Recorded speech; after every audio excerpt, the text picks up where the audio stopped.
नमस्कार, आपका स्वागत है फटाफट खबरों में। मैं हूं आपके साथ भावना रनौट। आज हम लेकर आए हैं हरियाणा के हर छोटे बड़े शहर की सबसे तेज और ताजा खबरें। तो चैनल को सब्सक्राइब कीजिए और वीडियो को कहां से देख रहे हैं कमेंट बॉक्स में बताएं।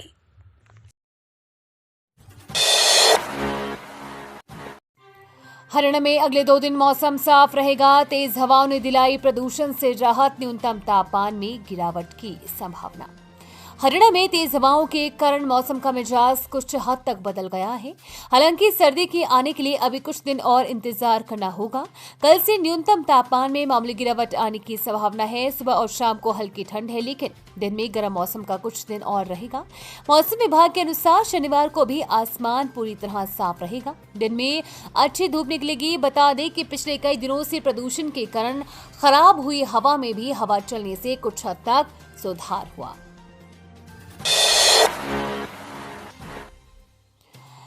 दिवाली हरियाणा दिवस पर नायब सैनी सरकार का बड़ा फैसला। 450 से ज्यादा टीचर बने प्रिंसिपल, 700 प्लस यानी कि 700 से ज्यादा क्लर्कों को स्कूल अलॉट।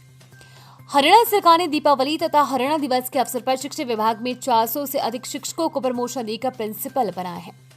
शिक्षा विभाग ने 374 पोस्ट ग्रेजुएट टीचर यानी कि पीजीटी और 94 हेडमास्टरों को प्रमोशन देकर उन्हें प्रिंसिपल बनाया है। सरकार ने इस अवसर पर राज्य के 707 नवनियुक्त क्लर्कों को भी विभिन्न स्कूलों में अलॉट कर दिया गया है।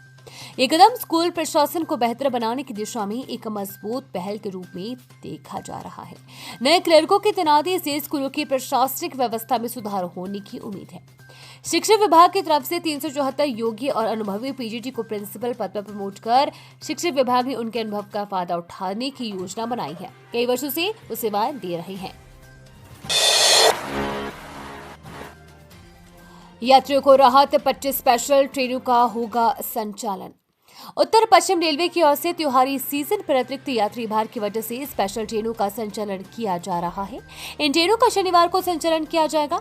उत्तर पश्चिम रेलवे के मुख्य जनसंपर्क अधिकारी कैप्टन शशि किरण ने बताया कि 2 नवंबर को 04715 बीकानेर शिरडी साईनगर स्पेशल 12:10 पर, 04717 हिसार तिरुपति स्पेशल 2:10 पर, 04823 जोधपुर मऊ स्पेशल 5:30 पर, 09657 दोराई बडनी स्पेशल 3 बजे, 09653 अजमेर बांद्रा टर्मिनस स्पेशल 5:50 पर, 05098 दोराई टनकपुर स्पेशल 4:05 पर, 06588 भगत की कोठी SMVG बंगलुरु स्पेशल 5 बजे, 09721 जयपुर उदयपुर स्पेशल 6:15 पर, 09722 उदयपुर जयपुर स्पेशल 3:05 पर, 04705 श्री गंगानगर जयपुर स्पेशल 11:45 पर और 04706 जयपुर श्री गंगानगर स्पेशल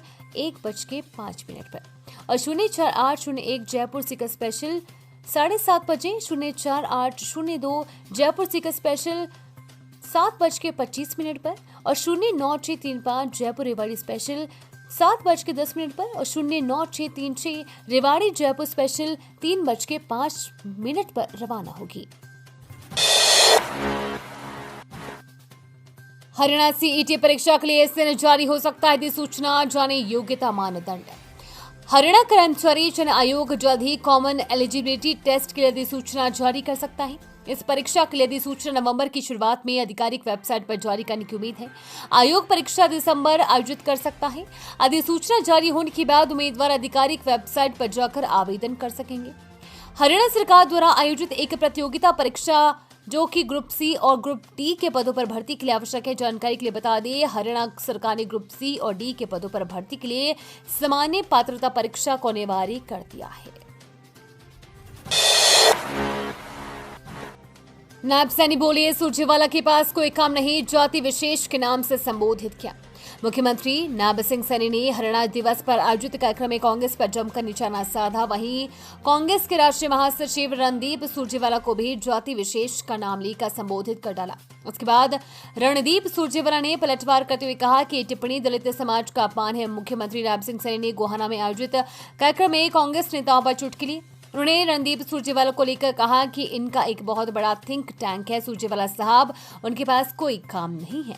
अगर कोई चीख भी मार देगा तो वो तुरंत चंडीगढ़ पहुंच जाते हैं प्रेस के पास। उनका यही काम है कहते हुए उन्हें जाति विशेष का नाम लेकर कह डाला। अंबाला से दिल्ली तक परिवहन विभाग में चला विच का जादू। मंत्री बोले, अभी दिखाया ट्रेलर, पिक्चर बाकी। मंत्री बनने के बाद पहले दिन के ट्रेलर को देखकर अंबाला से लेकर दिल्ली तक परिवहन विभाग में अनिल विज का जादू चला है। इस रूट पर सभी बस स्टैंड को चमकाने का काम किया जा रहा है। पीने का पानी, शौचालय, साफ सफाई, बिजली, पंखे लगाने के साथ साथ अतिक्रमण को हटाकर सवारियों के बैठने की व्यवस्था की जा रही है। दम घोंटू हुई हरियाणा की हवा। दिवाली के बाद अंबाला देश में सबसे प्रदूषित। किसानों ने पटाखों की आड़ में जलाई पराली। प्रकाश वर्ष दिवाली पर हुई आतिशबाजी के बाद शुक्रवार को हरियाणा व दिल्ली से लेकर हिमाचल प्रदेश तक हवा की सेहत बेहद खराब रही। राष्ट्रीय राजधानी व एनसीआर के जिलों में धूल के कणों की मोटी चादर छाई रही। प्रदेश में केवल 2 घंटे गिन पटाखे चलाने के आदेश बेअसर रहे। इससे हरियाणा के 19 जिलों की हवा दूषित हुई और अंबाला ने देश में सबसे प्रदूषित शहर का रिकॉर्ड अपने नाम किया। हरियाणा में डीएपी की किल्लत। सिरसा में परेशान किसानों ने डब्बावाली रोड किया जाम। एमएलए गोकुल सेतिया धरने पर पहुंचे। सिरसा में डीएपी खाद की कमी से परेशान किसानों ने आज डब्बावाली रोड पर जाम लगाकर प्रदर्शन किया। खाद की किल्लत से परेशान किसानों का गुस्सा फूट पड़ा, जिसके चलते सड़क पर लंबा जाम लग गया और यातायात ठप हो गया। किसानों ने सरकार और प्रशासन के खिलाफ नारेबाजी की और तुरंत खाद की आपूर्ति बहाल करने की मांग की। प्रदर्शन के दौरान सिरसा के विधायक गोकुल सेतिया भी किसानों के समर्थन में पहुंचे और उनके साथ धरने पर बैठ गए। विधायक सेतिया ने किसानों की समस्याओं को गंभीर बताते हुए सरकार से तुरंत डीएपी खाद की व्यवस्था करने की मांग की। उन्होंने कहा कि रबी की फसल के लिए डीएपी खाद बेहद आवश्यक है और इसकी कमी से किसानों की फसलें प्रभावित हो रही है। सोनीपत में 51 किलो गोबर से बनाया गया 36 फीट का गोवर्धन महाराज महाआरती के लिए 31 थालों को सजाया। सोनीपत के प्रमुख मंदिरों सहित विभिन्न जगह गोवर्धन पूजा कर अन्नकूट महोत्सव मनाया गया। अन्नकूट उत्सव पर शहर में कई जगह भंडारा लगाया गया। उससे पहले श्रद्धालु ने भगवान गोवर्धन की विधि विधान से पूजा अर्चना की। भंडारे में लोगों को प्रसाद वितरित किया गया। वहीं कुंडली स्थित श्री अग्रसेन धाम के परिसर में शाम को भव्य गोवर्धन पूजा महोत्सव का आयोजन किया जा रहा है। इस बार महोत्सव में 51 किलो गोबर से बने 36 फुट के गोवर्धन महाराज की पूजा अर्चना कर 31 थालों से महाआरती की गई। हरियाणा की मुक्केबाज ने मेजबान अमेरिका को हराया। अंडर 19 बॉक्सिंग चैंपियनशिप में जीता कांस्य। अमेरिका के कोलोराडो में आयोजित अंडर 19 विश्व मुक्केबाजी चैंपियनशिप में हरियाणा के मुक्केबाज ने मेजबान देश के खिलाड़ी को हराया। पानीपत निवासी सुमित ने जर्मनी और अमेरिका के खिलाड़ी को हराकर देश के लिए कांस्य पदक जीता। चैंपियनशिप के मुकाबले 25 अक्टूबर से 5 नवंबर तक अमेरिका में खेले जा रहे हैं। इसमें कई देशों के मुक्केबाजों ने हिस्सा लिया। सुमित ने चैंपियनशिप के पहले मैच से ही अपनी जीत का सिलसिला शुरू कर दिया। पहला मैच बाई था जिसमें उन्होंने जीत हासिल की। हरियाणा के छोरे का बॉलीवुड में डेब्यू। चंडीगढ़ से पढ़ाई, पिता एडवोकेट। अजय देवगन की फिल्म सिंघम अगेन में लक्ष्मण का रोल किया। हरियाणा के 19 साल के लड़के वंश पारू ने बॉलीवुड में डेब्यू कर लिया है। वंश अजय देवगन की multi starrer film Singham again में लक्ष्मण का रोल प्ले किया है।